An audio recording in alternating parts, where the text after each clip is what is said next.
कल प्रदोष पड़ेगा।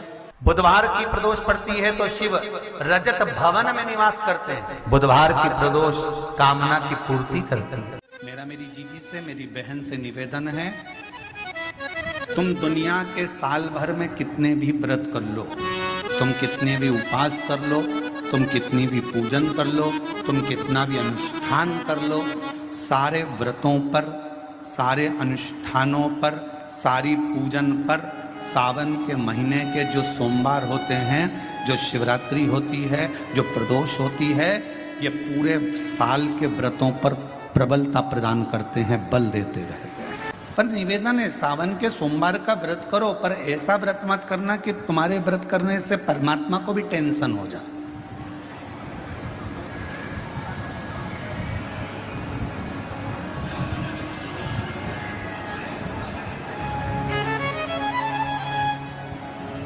कई माताएं व्रत कर लेती हैं, मेरा सावन का महीने में व्रत है, पूरा 1 महीना व्रत करूंगी, 1 लौंग खाऊंगी, 1 गिलास दूध लूंगी, इसके सिवाय कुछ नहीं लूंगी, 1 फल खाऊंगी, इसके सिवाय कुछ नहीं। बहू बेचारी बोल रही, मम्मी शुगर ऊपर नीचे हो जाएगी, तुम्हारा बीपी ऊंचा नीचा हो जाएगा, तुम तो खाओ पियो। अब आपको पूरे महीने भगवान शंकर की आराधना भी करना है, पूजन भी करना है, अर्चना भी करना है, जाप भी करना है, कथा भी सुनना है, मंदिर भी जाना है, और मालूम पड़ा ऊपर से तुम बीमार पड़ गए। बीमार पड़ गए तो क्या मंदिर जा पाओगे? जम के तो बोलो नहीं। आराधना कर पाओगे? बैठ कर भजन कर पाओगे? कथा सुन पाओगे? नहीं।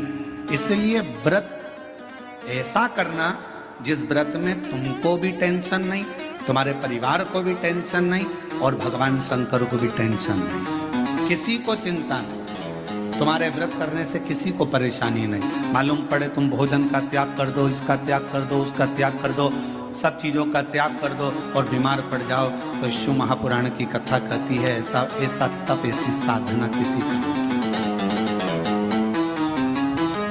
कई माताएं तो ऐसी भी होती हैं भाई, पत्र लिखती हैं, कहे गुरुजी हमारे घर में अभी इनकी तबीयत ठीक हुई, फिर ससुर की तबीयत खराब हो गई, देवर का हो गया, देवरानी का हो गया, सास की हो गई, मेरी हो गई, बच्चे बीमार पड़ रहे हैं, कहीं कोई बीमार पड़ रहा है, कोई बीमार पड़ रहा है, एक ना एक घर में बीमार पड़ते ही रह रहे हैं, कोई ठीक रह ही नहीं पा रहा। गुरुदेव हमारे घर में कोई दोष हो गया क्या, या हमारे पूजन के कक्ष में कोई तकलीफ हो गई, या हमारे घर में पितृदोष हो गया, वास्तु दोष हो गया, काल सर्प दोष हो गया, एक बीमार पड़ता एक ठीक होता, फिर बीमार पड़ता फिर ठीक होता, फिर बीमार पड़ता फिर ठीक होता। शिव महापुराण की कथा कह रही है, शंकर भगवान का चरित्र कह रहा है, सावन के महीने में प्रदोष का जो दिन आए, 2 प्रदोष श्रावण के महीने के 2 प्रदोष पड़ेंगे। किसी भी प्रदोष पर एक पीपल के पत्ते पर कनेर का पुष्प अपने घर के अंदर रख लीजिए प्रदोष के 1 दिन पहले, और प्रदोष वाले दिन उसको बहते हुए पानी में डाल दीजिए। जिंदगी में जो तुम्हारे यहाँ तकलीफ चल रही है, एक उठ रहा है, एक बैठ रहा है, एक बीमार पड़ रहा है, एक ठीक हो रहा है, फिर बीमार पड़ रहा है, फिर ठीक हो रहा है, ये ठीक हुआ, फिर इसको हो गया, फिर इसको कुछ हो गया, फिर किसी को कुछ हो गया, अर्थात शिव का नाम लेकर। और फिर ही ध्यान देना, इस क्रम को करने के लिए आपको तुमरुकेश्वर महादेव का नाम लेना पड़ेगा। कौन से महादेव का नाम बोलना है? तुमरुकेश्वर महादेव, जिन्होंने भगवान शंकर की अविरल भक्ति को धारण करा। एक शिव और एक गुरु, 2 वाणी पर अगर भरोसा निश्चित है तो यह मानकर चलो कि भगवान शंकर आपके जीवन में कभी तकलीफ आने ही नहीं देगा। एक शिव की वाणी, एक गुरु की वाणी।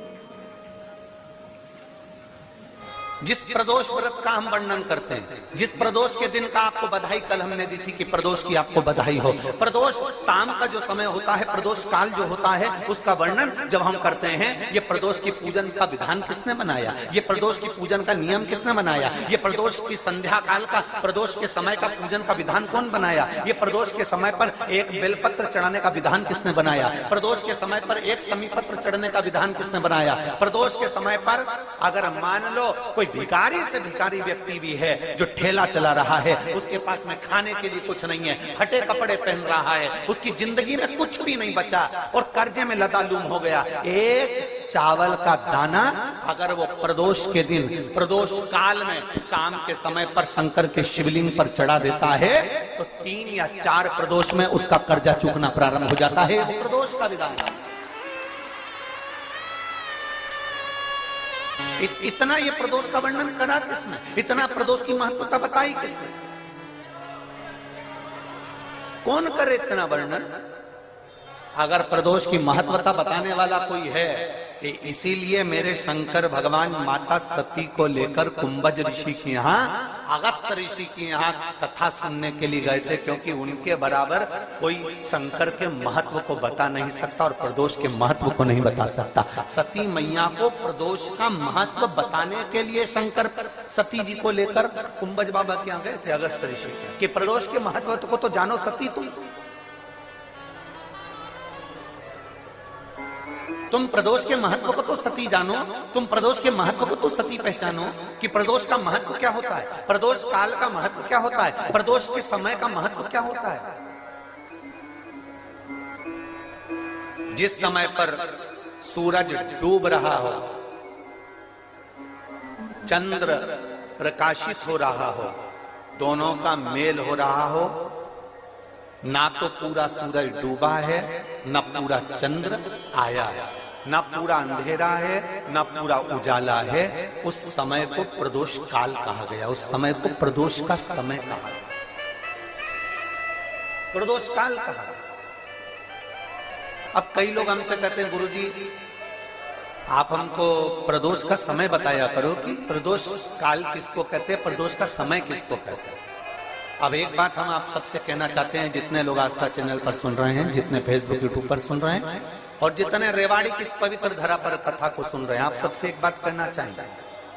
अगर हम समय देखकर बताएं आपको कि शाम को 6 बजे, 6:30 बजे, 6:30 पे लेकर 7:30 के बीच में ये समय है, या 5:30 से लेकर 6:30 तक का ये समय है, या हम तुमको बोल दें कि इतनी बजे ये समय प्रदोष काल का रहेगा या इतनी बजे ये समय रहेगा, तो देखिए कभी कभी ठंड का समय आता है तो दिन जल्दी ढल जाता है, कभी कभी गर्मी का समय रहता है तो दिन बहुत लेट ढलता है। इसलिए समय की गणना से मत चलो, आप तो ये अंदाजा लगाकर रखो कि दिन ढल रहा हो,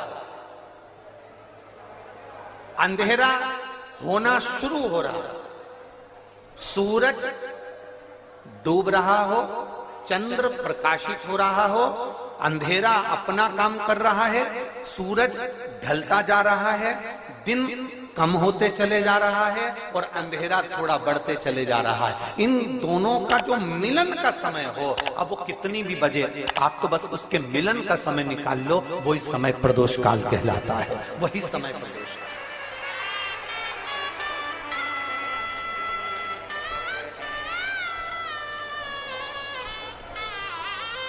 अब प्रदोष काल की पूजन का विधान किसने बनाया? कोई आपसे पूछे तो क्या बताओगे? जम के बोलो जल्दी से, कौन ने बताया था? अगस्त ऋषि। प्रदोष का नियम बना लो, शिव जी के शिवलिंग पर 5 जगह पर त्रिपुंड लगाना, चंदन, समझेंगे अच्छे से। मान लो शंकर भगवान का शिवलिंग है और ये शिव जी का शिवलिंग है, ये जलाधारी है, ये गणेश जी का स्थान, कार्तिकेय का स्थान, बीच में अशोक सुंदरी का स्थान। शिव जी के ऊपर जो बूंद बूंद पानी जलाधारी में से टपकता है वो शिव जी की 5 लड़कियां, नाम बोलेंगे साथ में, जया, विषहरा, श्यामली बारी, दौतली, देव। शिव जी की 5 बेटियां। शिवलिंग में अगर आपने, डॉक्टर ने कहा कि बहुत बड़ी बीमारी है, तकलीफ है, 5 स्थान पर त्रिपुंड लगाना प्रारंभ करो, पहला, दूसरा, तीसरा, चौथा, 5वां, अर्थात शिवलिंग के कहीं पर भी भाग पर आप अगर 4 स्थान पर नीचे भी लगाएं और एक स्थान पर ऊपर भी लगाएं। शिवलिंग के किसी भी भाग पर 5 जगह पर चंदन का लेपन करना प्रारंभ करो। उसी चंदन के भाग में से 5 जगह का नमः शिवाय बोलकर थोड़ा सा चंदन लेकर आइए कंठ पर और वक्षस्थल अर्थात हृदय पर उसको लगाना प्रारंभ करो। धीरे धीरे धीरे धीरे रोग कंट्रोल में आएगा और दुख मिटना प्रारंभ हो जाएगा। दुख मिटेगा। शिव जी के पंचानंद मुख से पंचाक्षर मंत्र प्रगटा है। कौन सा मंत्र है? सब बोलिए, नमः नमः। राम जी तक अगर तुमको तुम्हारी पूजन पहुंचाना है, भगवान कृष्ण तक तुम्हें अपनी कोई पूजन पहुंचाना है, देवी जी तक तुम्हें कोई पूजन पहुंचाना है, बृहस्पति महाराज, नवग्रह, राहु, केतु, चंद्र, सूर्य, बुध, मंगल, जो भी ग्रह हैं, शनि आदि, उन तक तुम्हें अपनी पूजन पहुंचाना है। अपनी कुल देवी, कुल देवता, पितर देवता, जितने भी देवी देवता हैं उन तक अगर आपको कोई पूजन पहुंचाना है तो किसकी पूजन करेंगे? तो कहा शंकर भगवान की अगर किसी ने पूजन कर ली तो 33 कोटि देवता तक वो पूजन पहुंच जाए। फिर वो पूजन 33 कोटि देवता तक पहुंच जाएगी। ये जितने भी देव हैं, जितने भी देवता हैं, जितनी भी देवियां हैं, जितने भी देव आदि कहें, चाहे वो पितर देव हों, चाहे कुल देव हों, चाहे वो कुल देवी हो, और जितने भी देवी देवता हैं, ये वृक्ष की पत्तियां, फूल और फल हैं। और मेरा देव अधिदेव महादेव इस वृक्ष की जड़ है। जड़ को पूज लोगे तो सारे वृक्ष के अपने आप पूरी पत्तियों को, पूरे फल को, पूरी पुष्प को पूज दिया जाए। किसी ने कहा आपको केतु लग गया, किसी ने कहा आपको मंगल लग गया, किसी ने कहा आपको बुध लग गया, किसी ने कहा आपको शुक्र लग गया, शनि लग गया। और शिव महापुराण की कथा में रुद्रखंड कह रहा ऐसा कोई ग्रह नहीं है जो शंकर भगवान के पास आकर अपना विनय नहीं करा। सूर्य देवता ने भी विनय करा, चंद्र देवता ने भी विनय करा, सारे बृहस्पति हो, शुक्र हो, बुध हो, मंगल हो, ये सारे देवता भगवान शंकर से आकर विनय करे थे।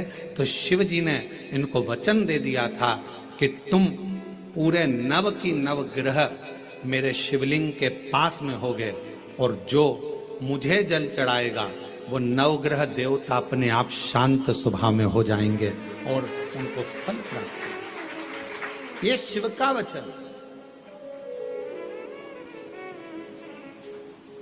एक पूजे सब पूजे।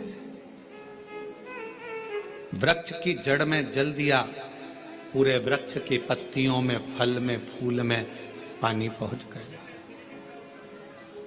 उसी तरह शंकर भगवान का यदि भजन करा है, शिव जी का यदि स्मरण करा है, शिव नाम का यदि जाप करा है, शिव नाम में अगर हम आप डूबे हुए हैं तो ये मत सोचना कि हम राम जी को छोड़ दिया या हम कृष्ण जी को छोड़ दिया या हम देवी जी को छोड़ दिया, हमने पार्वती जी को जल नहीं चढ़ाया, हमने गणेश जी को जल नहीं चढ़ाया, हमने कार्तिकेय को जल नहीं चढ़ाया, हमने नंदी को जल नहीं चढ़ाया, हमने सूर्य नारायण भगवान को जल नहीं चढ़ाया, हमने चंद्रदेव की पूजन नहीं करी तो हमको दोष लगेगा। ना ना ना, शिव महापुराण की कथा कहती है यदि आप अपने घर से एक लोटा जल भरकर शंकर जी को समर्पित करते हो तो सारे देवताओं की आराधना पूजन अपने आप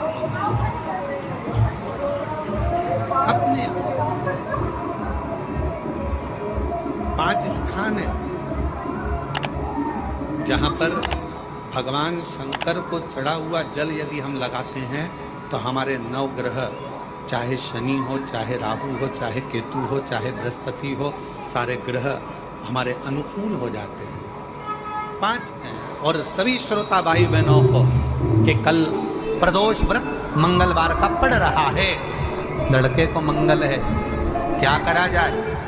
कुछ मत करो। प्रदोष के व्रतों में वर्णन किया गया है कि रवि का प्रदोष, भौम का प्रदोष, मंगल का प्रदोष, बुध का प्रदोष, गुरु का प्रदोष, शुक्र का प्रदोष, शनि का प्रदोष। जो प्रदोष पढ़ते हैं